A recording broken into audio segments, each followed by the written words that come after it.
Sempet tuh waktu itu beredar isu kalau beli saham tuh harus valuasi murah ya, atau Ferrari harga bajai. Menurut lu tuh cara lu nilai suatu valuasi saham tuh gimana? Kalau yang cari Ferrari harga bajai itu sebenarnya itu namanya analisa value investing. Oke. Value investing itu kita mencari barang yang salah harga lah, gitu loh. Tapi dari pengalaman gua invest saham dari 2018-19 ya, banyak saham yang murah tuh nggak naik-naik bro. Oke. Contoh Panin, itu tidur terus. BMTR tidur terus, murah nggak? Murah aja, murah terus, nggak naik-naik gitu loh. Jadi nggak selalu yang murah itu naik. Contoh lah, kita beli jam tangan di Mangga 2, kan murah. Murah. Tapi murah aja.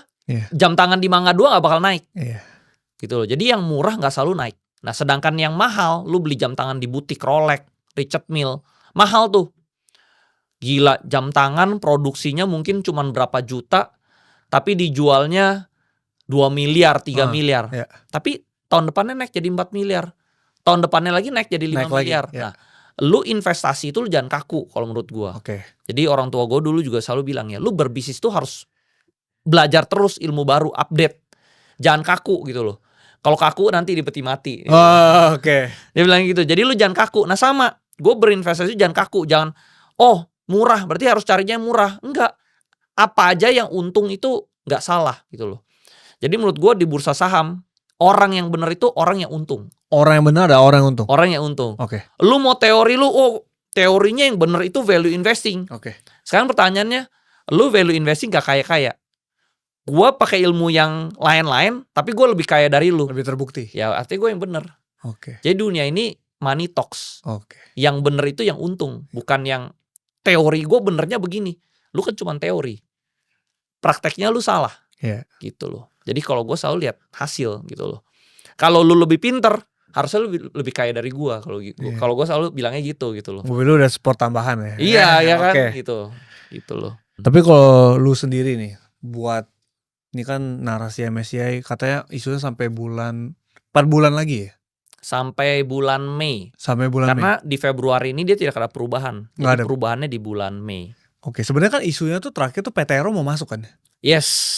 Tapi jadi gue cut loss tuh di PTRO. Oh lu cut loss PTRO? Cut loss. Rugi 2,6 M. Itu kerugiannya doang 2,6 M. Kenapa lu cut loss? Gue masuknya tuh 20 miliaran. Kenapa lu cut loss? Karena dari flow penjualannya itu terlalu besar. Gue merasa ini drawdown-nya bakal jauh, bakal panjang. Jadi mendingan gue cut loss dulu lah. Lagian dulu emang gue mau buat trading doang. Jadi emang awalnya mau trading ya turun gue harus cut loss. Berarti lu beli waktu itu average berapa? Tinggi bro, sekitar 11.000. Karena gue ngincer mungkin dia kayak MSCI itu bisa ke 15.000.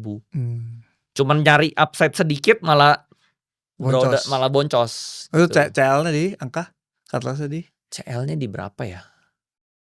Gue agak lupa ya, 9 apa 10.000 9 atau 10.000 ya. Berarti waktu itu habis lu PTRO, lu ada masuk ke saham lain gak? Gue ada averaging down saham-saham yang bagus gue, yang punya portfolio gue averaging.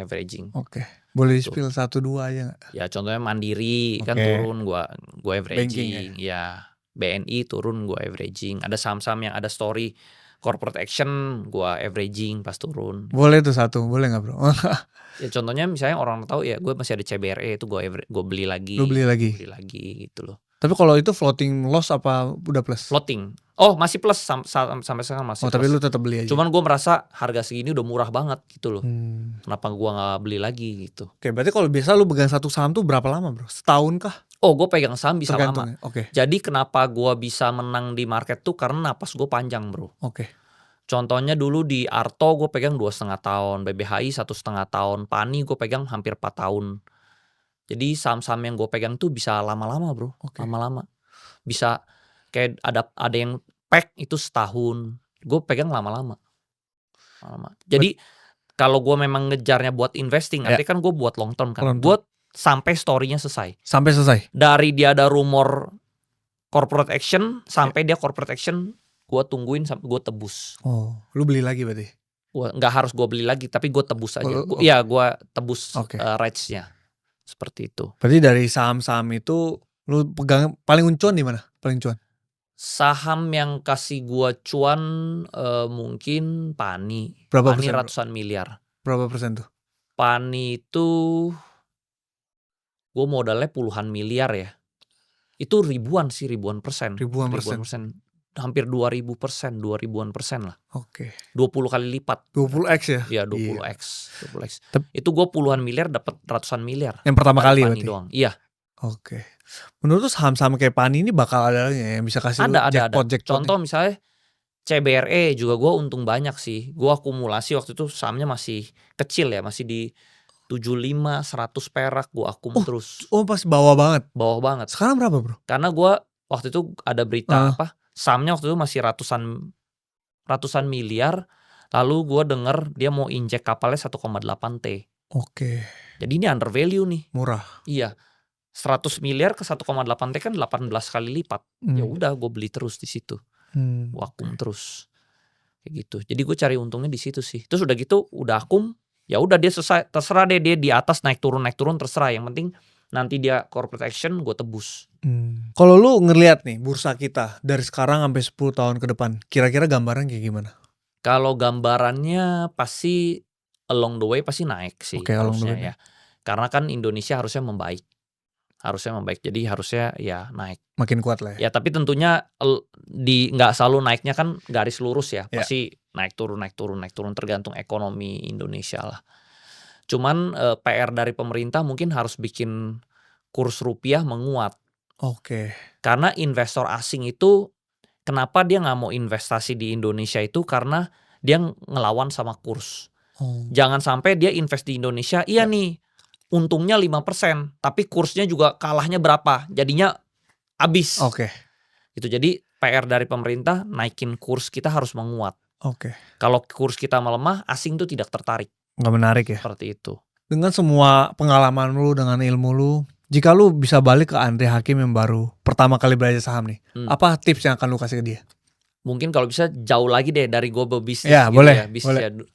Menurut gue, kalau gue hitung ya bro ya, gue dulu misalnya lulus kuliah di Amerika kan gue punya uang sekitar 500 juta ya. Dari hasil jualan di Amazon dulu. Gue jualan barang-barang macem-macem lah di Amazon. Gue bawa ke Indo duit sekitar $5.000 waktu itu kursnya tuh 9.000. 9.000 ya? Ya jadi itu sebenarnya 500 juta lebih. Oke. Sorry, $30.000. Hampir 500 juta. Oke. Terus gue pakai duit itu buat bisnis macam-macam bro. Oke. Ujungnya zong semua. Cuman jalan di tempat. Naik, turun, untung, rugi. Di 2020 gue masih duitnya 1M. Gitu loh. 10 tahun berbisnis, ya 8 tahun lah. 8 tahun berbisnis, cuman bisa hidup doang. Lewatin hari demi hari gitu loh. Tapi gak ada tabungan yang signifikan. Gue hitung bro, kalau duit gue lulus dari Amerika 500 juta itu gue gak pakai buat bisnis, gue taruh doang di saham BCA. Gue jauh lebih kaya. Jadi berapa dulu pernah hitung? Gue hitung 500 juta itu mungkin bisa jadi 5-10 miliar. Waduh, oke. Itu cuma di BCA doang. Kalau gue cari saham yang kenaikannya lebih gila, mungkin lebih gila lagi. Jadi gue sekarang gak mau buang-buang waktu bro. Gue mendingan taruh uang gue di tempat dimana yang efektif multipliernya gede. Karena kalau enggak bro, lu cuma buang-buang waktu, lu cuma lewatin sehari lewat sehari, bulan lewat bulan. Tapi duit lu di situ-situ aja, lu gak bertambah kaya. Lu cuma buang-buang waktu, cuma buat makan doang. Tuh loh. Jadi lu gak ada improvement. Lu ibarat kalau lari itu ibarat lu treadmill. Jalan di tempat. Seperti itu. Dengan duit lu, dengan pencapaian lu sekarang, ada gak sih kayak lu ngerasa kayak udah cukup gitu? Gue sekarang udah merasa gue udah cukup sih. Udah cukup banget. Udah cukup. Gue merasa uang yang gue taruh di big banks dari dividennya aja gue udah cukup. Gue udah asal gue nggak ketipu, nggak messed up, ya gue nggak, harusnya cukup lah. Sampai gue mati cukup harusnya. Jadi gue sekarang merasa udah cukup. Makanya gue sekarang udah mulai defensif. Nggak agresif banget, seagresif dulu lah. Dulu kan all in cacing naga gitu ya. Sekarang gue udah nggak terlalu cacing naga gitu loh.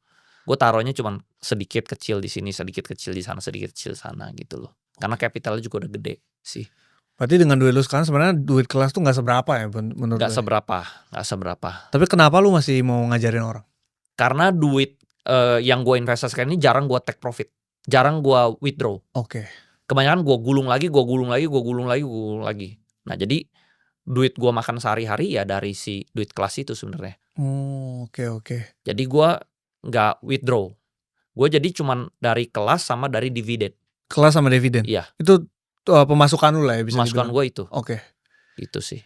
Berarti kalau di kelas lu sendiri apa sih yang lu ajarin di dalam, bro? Kalau boleh spill. Sebenarnya gue ngajarin apa yang perjalanan gue bisa dapat dari 1M ini ke akumulasi segini, itu caranya gimana sih? Ya sebenarnya dari kelas itu gue ajarin cara gue bisa di posisi ini tuh karena dulu gue analisanya semua gue ajarin sebenarnya ya.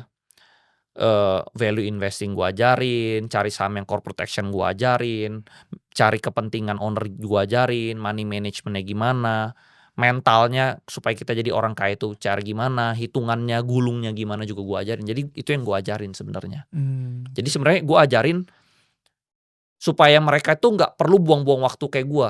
Gue tuh banyak buang waktu di bisnis macam-macam, cuman jalan di tempat, cuma buang umur doang, bro. Jadi mereka nggak harus buang umur. Nge-skip lah ya. Lu skip, lu langsung aja ikutin jalan gua nih. Ya lu harusnya enak.